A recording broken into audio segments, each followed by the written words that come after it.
reflects on a lifestyle. Need a microphone, I think. You might be sitting on the mic.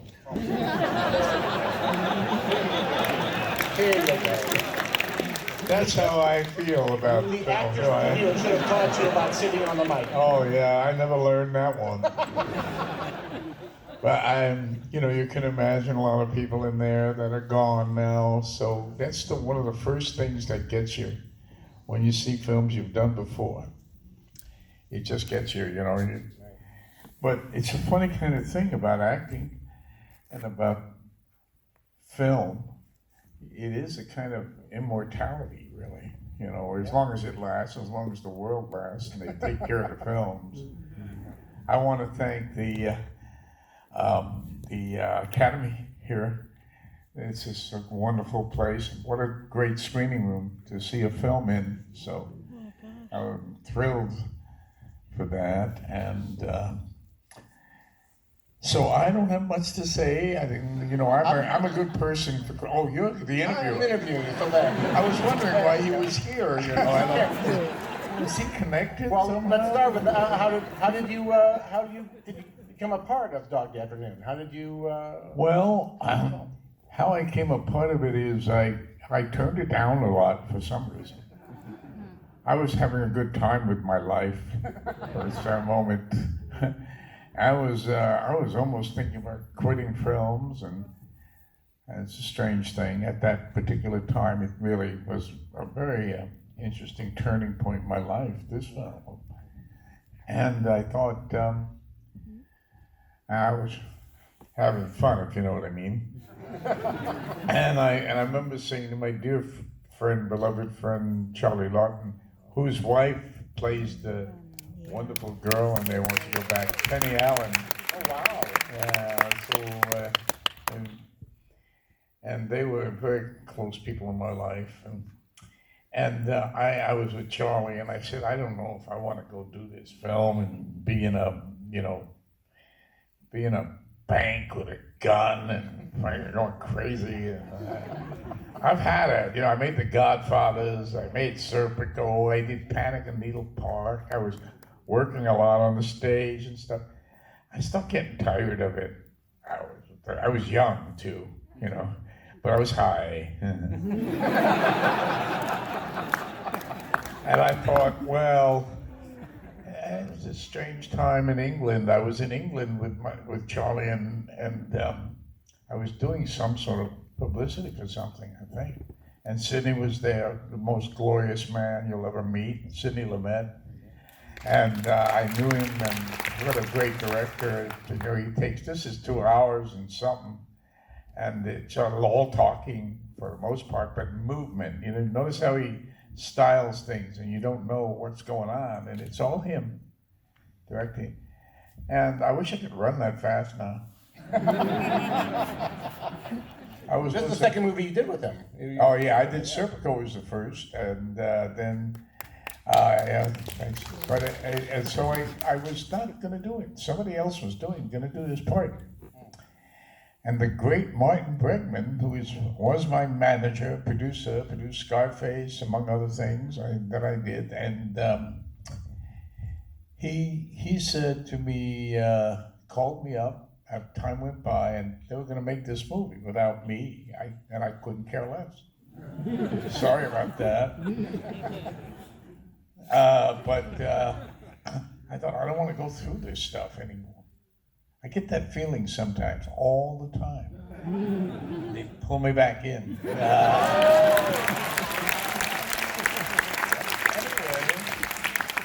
I found that he called me, Marty Bregman did, and he said, are you sober, Al? I said, yeah. He said, well, it's about Dog Day. I said, oh, Marty, please, I don't want to know. Dog, I love you and all, it's great, but I don't want to do this anymore. I can't. He says, read it. Do me a favor, Al. You're straight now, you're sober now. Right now, this minute, please read it. Do it for me. I swear he said that to me. Do it for me. So I read it, and I thought, what the fuck? I mean, why wouldn't I do this? You know, I mean, what do I want to do besides this? I mean, I said, Marty, whoa. I said, there's somebody involved, somebody else. He says, don't worry, I'll take care of it. Now, working with Lumet, he loves to rehearse, correct? Yeah, so do I. Yeah, and you both love to rehearse, and so... Those days are over, by the way. Yeah. It's a lost art. People don't No, rehearse movies anymore. No, Yeah. they don't. It's action. Yeah. All movies should be called Russian.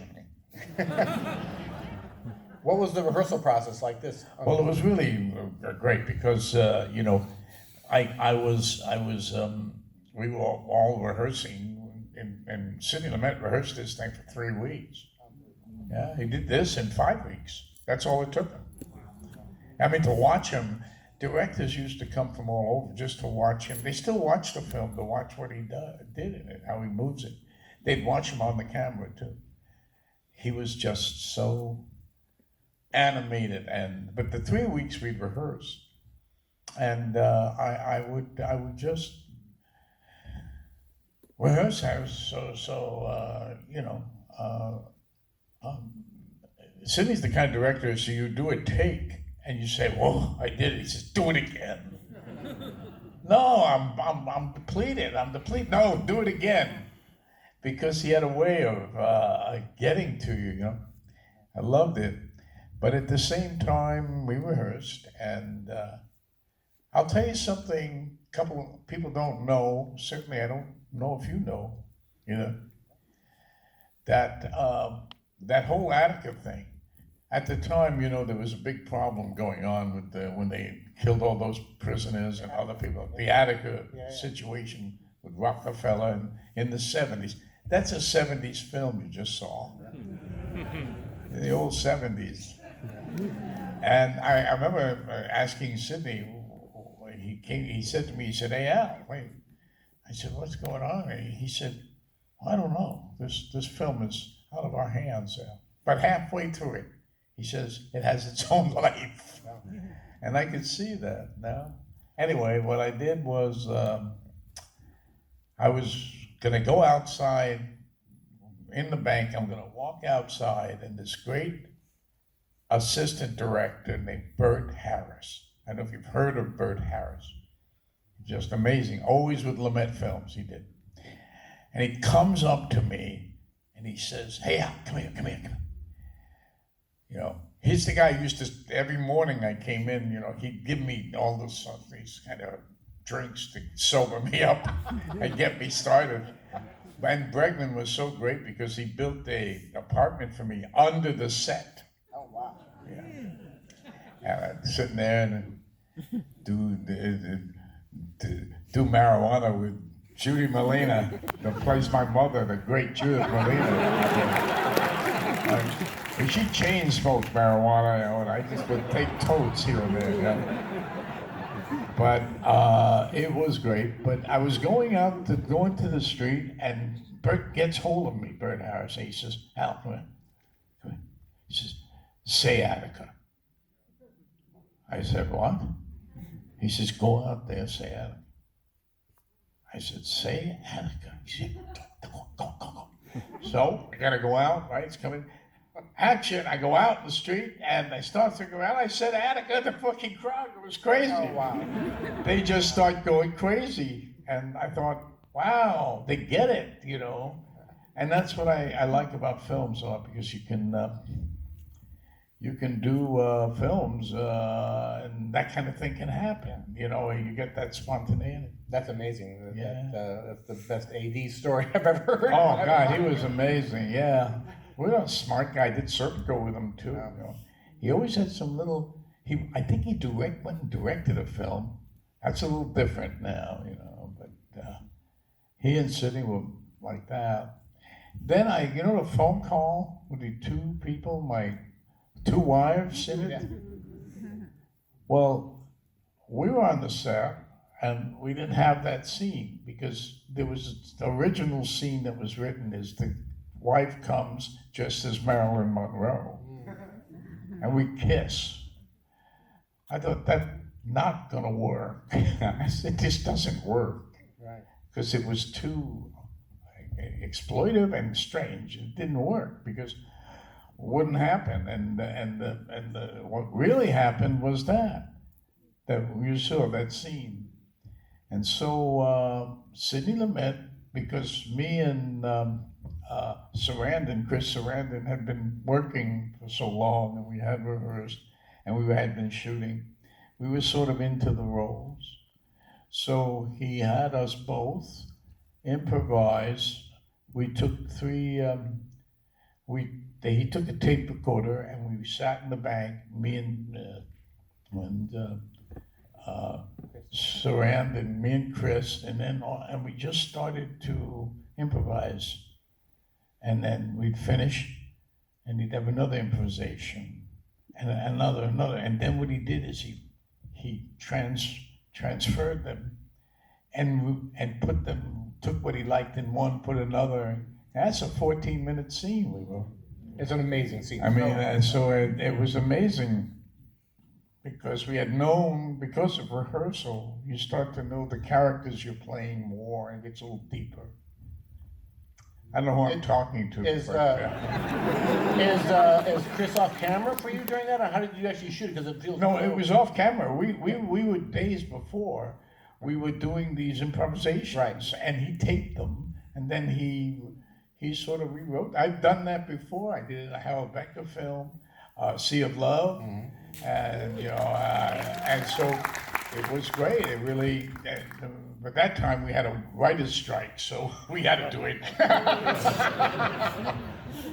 And anyway, it was that kind of thing and that exciting filmmaking, and it's just, I'm so glad you all came. Yeah. Now, I want to ask you a couple of questions about another person in the film, Yes. John Cazale. Oh, God. Amazing. And you fought for him to get that part, correct? Well, it was actually looking like a 17-year-old or something. They were looking for a 19-year-old, 17 to 19-year-old guy to play the part, to go in the bank with me. And Charlie mentioned John Cazale to me. What about John Cazale? I said, well, I think he's a little too old for that part. Sidney wants a young person. He says, give him a shot. I think you do. That was my mentor, Charlie Lawton. And so I said, sure. So I told Sidney, and then they read him, and look what you get. He's fantastic. I've always heard that Cazale is an actor who likes to ask a lot of questions. Oh, God, yes. Oh, you remember the thing with, with the homosexual thing? I remember that one. They said, because I've worked with John. John and I did theater. We've been in the two Godfathers together. And we grew up. I worked with him at Standard Oil when I was 19 as a messenger. We were both messengers at Rockefeller Center. And he was a guy, everybody loved this guy. He was just a good talker, very smart, very, he understood politics and stuff. And I loved the guy. And then I made a debut with him in a play called The Indian Wants the Bronx, which made my career in New York and his. And then I just worked with him, I just worked with him all the time. I would always want to work with him. He started saying, oh, come on, Al, we've done enough together. Because he was so interesting to work with, so just such a great guy. I loved him. And then he came to me one time, he said, hey, I'm doing, I forget the name of it, great Shakespeare play in the park. I don't remember, it was with Meryl Streep. So he comes to me and says, I've fallen in love. I said, yeah? He said, yeah, I've fallen in love with this girl, this actress. Nobody knew who she was. I said, oh, really? I thought, wow. And then he said, she's such a great actress. So great. I said, really? Okay. I said, see love, what it does. Makes it think she's a great actress. And then, because Meryl Streep, I said, hey, he was right. Oh my. And so, I remember that. I had heard that he would ask Lumet so many questions. So oh God, I get into stories and I go, yeah, so he's asking Lumet. We're here for the tangent. We want the tangent. So Sidney said, because this is the way Johnny used to work. I mean, Johnny taught me so much. But he say, why do I say homosexual? I'm not homosexual. And Sidney says, and then he starts. And once John starts asking questions, you know they go on. And I'm there on the set, I'm thinking, okay, time to do other things for myself. I go outside, take a walk around the corner. Yeah, I'm fine. I come back, they're still arguing and questioning each other until finally, Sidney is red in the face and he says to John, "You do it because I tell you to do it." And John said, "Oh, okay, why didn't you say that in the first place?" It was great. Great. Now you wanted to be an actor your whole life, correct? Your I mother guess used to so, yeah. your mother used to take you to the movies and Yes, pick out the of parts? course. Yes, always. That's how I started. There was no television when I was born. I think there was radio, I guess, yeah. I don't know what else there was. We had lights and we didn't have a phone because we couldn't afford a phone in my house. So, but at the same time, it was, what would you ask? I was asking you about like how your mother would take you to the movies and you come Oh, home. my mother would take me I heard to- you were like the only six-year-old who could do Rain Land or. Oh, well, yeah, but she'd take me when I was 3 years old to a movie house. You know. One time I saw my father and looking for her downstairs. They were, my father and mother divorced when I was just like a year old or something. I was 3, because I said Dada, maybe even younger. I remember Dada, I remember the scene, right? Like, because it's my father, I never see him. Yeah, I don't know who, and she said, "Shh, Mama, shh." She was hiding from him, right? And then he comes up the stairs. He spots me because I'm going, "Dada, Dada." She's upset. And then we were out walking in the street, and I'm walking along the street. And I'm looking and I remember I see it's a great big gun on his side. I thought, what? I'm 3 now, I didn't know that word, but I always throw that in because it gets a laugh. What the fuck? People like that. But it was a .45 gun. I mean, he was in Army. He was in the Army. He was an MP. Oy. Wow. I can never forget it. I'm just looking at that thing and what the fuck? I was 3. Still I am. Well, you grew up and you joined an organization that we're saluting tonight, the Actors Studio. Oh God, I'm so glad What we could drew talk you about to the Actors Studio? everything, because it was the place to go to.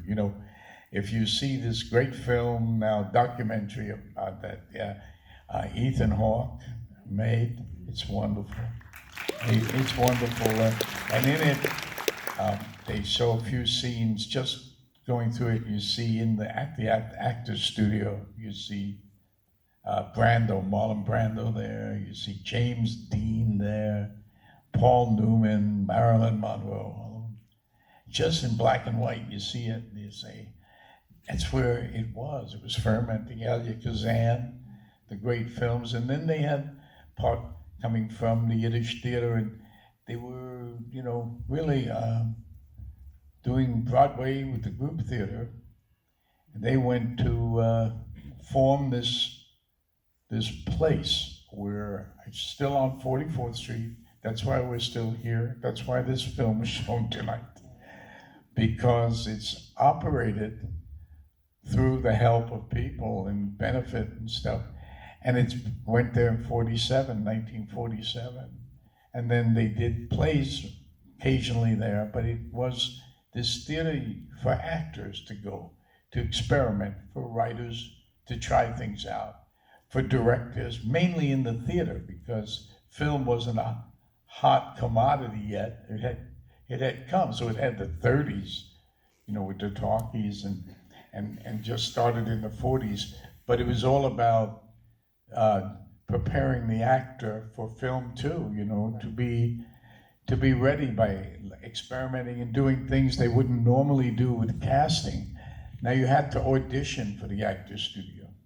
And once they accepted you into the Actors Studio, you were a life member. I'm still a member. I got to be president for some reason. And I don't know how that happens, but it happened to me. You hang around long enough, a lot of things happen to you, believe me. Wait, you'll see. Wow. But there it is, you know, and here's the big enchilada. This is the one that really works. It's free. Once they take you into the actor's studio, you never have to pay a dime for it. They used to even have, we have today, trust funds for people who need money. I borrowed money from that James Dean Memorial Fund at the studio to pay my rent. So I don't pay any money out. And then I built another, when that trust fund actually bottomed out, and you can't imagine the people that borrowed from it, they became so rich, becoming stars, especially movie stars, and they never paid it back. We forget, you know. But I started a fund there, the Norman Ornelas Fund, who was a dear friend who passed very young. And then that's gone now too. I gotta go check what's there now.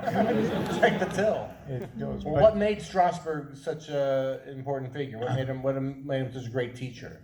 Oh, a lot of things, and you know, he became a great friend of mine because I did a film with him, Godfather 2. We played Hyman Roth in it, yeah. And I loved him, and I think Strasberg was something to everybody, and it was always different. He did have an acting class that he taught for many years, and the Actors Studio was really a place that didn't teach acting. But if you got in, they gave you opportunity to do scenes and stuff, and people would talk about it. It was almost like seminars, or they don't even call it, an Actors Studio member in the audience, could you tell me what they call the sessions? Sessions, where, you know, if you had something that you were interested in doing, and you do it, Lee would a lot of the times talk to the audience and say to the audience, what did you think? And somebody would say, well, what are you doing the scene for? That stuff. And they talk about it, and there was an exchange. And like I've said to people, and Actors Studio members will agree, I mean, I have seen the worst acting at the Actors Studio and the best acting at the Actors Studio, because there's that kind of freedom there, you know. And of course you do learn a lot from both bad and good stuff that you do. Tough to watch sometimes. But when you do it, and then they had the writers unit, they called it, and the directors unit. And what the beauty of that was, and still is if you go, you're writing, you want to be a director, you're directing, and usually they have the person that's at the helm, that sits in the chair. Cazale used to teach classes, and others, many people, some great moderators we've had throughout the years. We have Ellen Burstyn, we had Alec Baldwin, Harvey Keitel. I mean, great moderators, they're called. I'm not very good moderator. I've done it a few times. When I got that phone call, hey, we can't get anybody, you know. Come on down. So what I'd always do with the actors, I'd always watch the scene and think, well, I don't know what they're doing or how they do it. So, you know, even if they're very good, I'm impressed. And so I don't know why they do it. So I asked them, my favorite starting question is, why did you do this scene? It works, only up to then. Then I have to talk to them about other things. It's very hard for me to, I just don't know. I mean, a lot of me is not an actor. And a lot of me is not an actor, I have to say it. It's a confession. But at times, if I feel, as I get older, and I feel but I love the studio because I did this Looking for Richard film, which is a really interesting film that I did. I had a desire to understand why actors in America don't go in for Shakespeare as much. And people don't in America as much. And there's so much to mine in Shakespeare and to learn if you're an actor especially. But if you're an audience, yes. But the problem with Shakespeare, and if you're an audience, is the advantage an actor has is if he plays Hamlet or she plays Juliet, what happens is you learn so much about Shakespeare because you have to play it. So you learn the words in a way, and you're privy to things because you have to play it. So not only do you do it over and over again, you start to see more you see, when you see Hamlet for the first time, oh, it's about this, you can't understand some of the nuances and subtlety and wisdom of Shakespeare because you can't see it on the first time. Your actor has an advantage because he has to understand these scenes when he plays them. And when you get wrapped up in a play, it's not 3 weeks rehearsal, it's 3 months rehearsal. And you learn a lot about it, and that's fun, because you engage in it and more comes to you. And that's why finally you'll see that the love of Shakespeare just becomes, so part of you. And Hamlet was one of your auditions for the Actors Studio, wasn't it? No. Was it? No, I was a lucky... It was Iceman Cometh and Hamlet, but No. That was the first scene I did. Can you imagine? I go up on the stage. I've been in the studio for 6 months, and I haven't done anything. I'm too frightened to. I was afraid to go and do it. And then I had Lee Strasberg looks at the card, because then you have to sign up to do a scene, and sometimes they have to sign up months in advance because they always have 2 scenes. Tuesdays and Fridays, they go from 11 to 1, sometimes even 2 o'clock with the sessions, and they have 2 or 3 scenes sometimes I did Hamlet and Iceman Cometh. I did monologues from them. And I did, I don't know what monologue from Hamlet. Oh, the Rogan peasant slave am I. I did that. And then I did another one, Iceman Cometh, Neil. And I did both of them. And after I finished, the audience was just silent. And Lee looked at me and he said, "You, do Hamlet as Hickey from Iceman Cometh and do Iceman Cometh as Hamlet." I immediately did it. Boom. I didn't even think twice. I was so terrified. And it was that, imagine that exercise, to know that, to take me out of any sort of, just to mix it up and find things. So I stuck around, I did things. I'm looking for Richard, I think, started there, as well as a couple. I made a film called Salome, did it there. I made another film called Local Stigmatic. I don't think anyone saw that. Oh yeah, it's good. Very unusual play, with Paul Guilfoyle. And I just enjoyed that. We used to have special evenings. I remember calling Lee Strasberg because I liked this play called The Local Stigmatic, and I finally made a movie of it. And it was written by Heathcote Williams, who was a real protege of Harold Pinter. But I would love to play what it was talking about fame and all that stuff, and the language of it. And I did it there, the Actors Studio, as a scene. And then I had to call Lee Strasberg up. And I was an unknown actor then, meaning I hadn't made a movie yet. And I just said, it took me so long to finally talk to him on the phone. I was so scared. Yes. I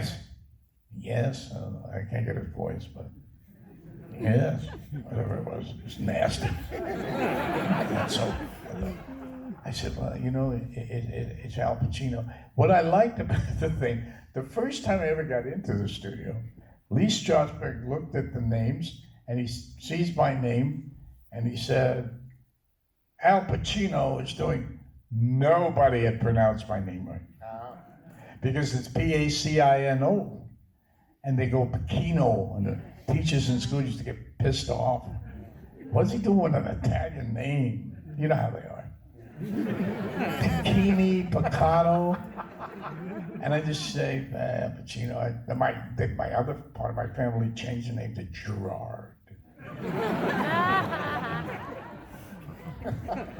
So I don't know, it's a long story. Yeah, But that he said Pacino, I thought, that man's a scholar. I thought, that's really cool. Now you paid him back though, because you, like John Cazale in this movie, you fought for Strasberg to be in Godfather 2. Oh yeah, well, I did, me and Charlie, we both, he wanted to have Kazan in Godfather 2. Coppola did, or Yes. Yeah, okay.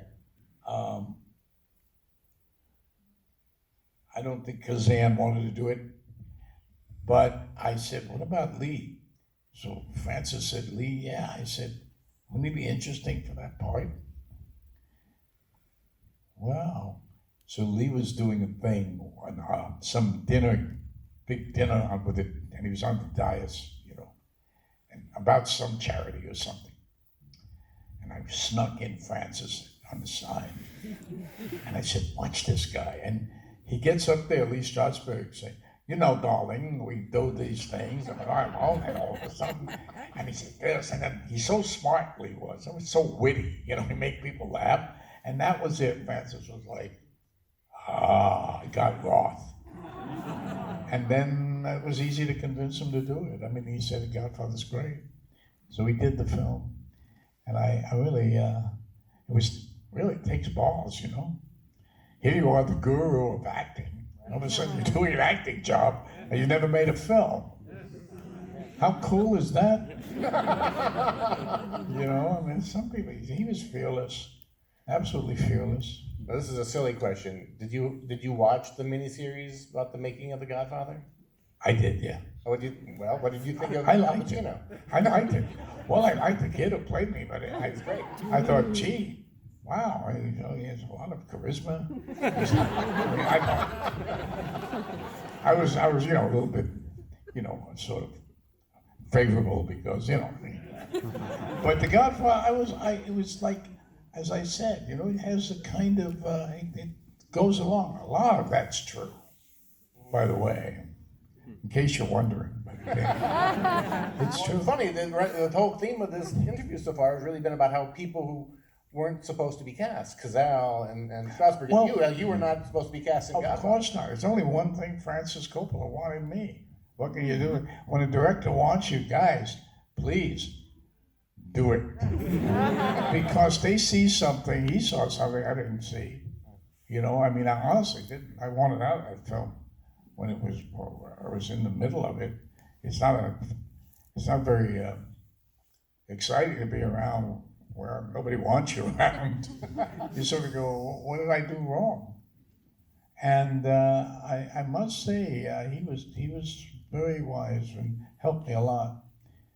So, and the film, the show, if anybody saw it, is basically here and there. It really gets it right.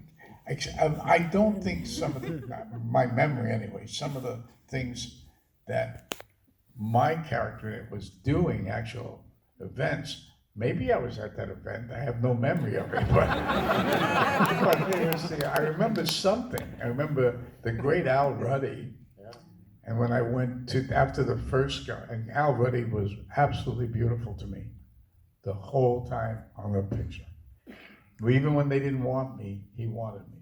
As Marlon did, as Bob Duvall and Jimmy Kahn, my dear friend. He's passed away, Jimmy. They were such brothers, and there was such camaraderie because they knew I had not any experience, I had the one Panic in Needle Park. It was pretty good, but it hadn't come out yet. And so it was really good to be around that kind of encouragement, It was very special. I'm trying to think of what I was going to say there. I had something else to say. Knock, knock. It was something to do that I was making a point about something. You made several, so you're fine. Huh? I made several, yeah. Well, you made so many films that have Yeah. that have lasted the test of time. I mean, this movie tonight, you were here. I mean, how many? That's played like gangbusters. I mean, people were laughing their heads off, and they were touched. And there's so many different tones in this movie. Oh, yeah. I mean, why do you think this movie still is as vital as it is? Oh, well, it was the dawn of something different. Remember the kid who gives the pizza, right? And he comes out and he says, I'm a star. I'm a fucking star. You know, and that is the first time that kind of idea was going. And this was a true story, really happened. And the wildness of New York at that time, you know, the wildness that was in the air, something was going on, something very, I lived it, so I know. And why this film is not as popular, it's just, I think it's going to be a classic. It's got the making of one. I don't know. I mean, I think it is a classic. Yeah. Well, I hope so.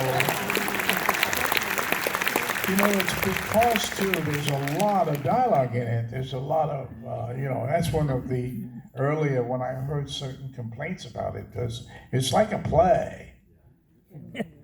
Well, you know, but it has some exciting stuff. I mean, Absolutely. I mean, Sidney Lumet does some things, and I was sort of, boy, I never even went to look at brushes on that thing either.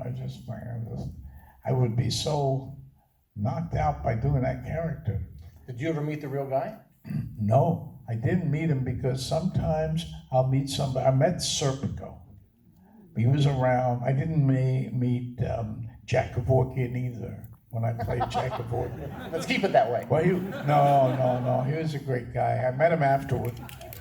But because the movie is about Jack Kavorkian, but Jack Kavorkian was, to me, the most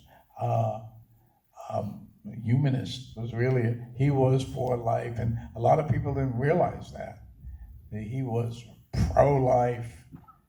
So much he was misunderstood. The guy had about a 200 IQ. I loved him. He was funny as all get out. He went to prison. They put him in prison for 8 years, guys, because he's a zealot, you know. 8 years. I said to him, Jack, you know, what was it like 8 years? What do you remember? You know what he said? The snoring. Isn't that great? I mean, boy, it's evocative, isn't it? The snoring. Unfortunately, we're being told that we have to wrap it up. So, ladies and gentlemen, one more time, a round of applause. Mr. Pacino.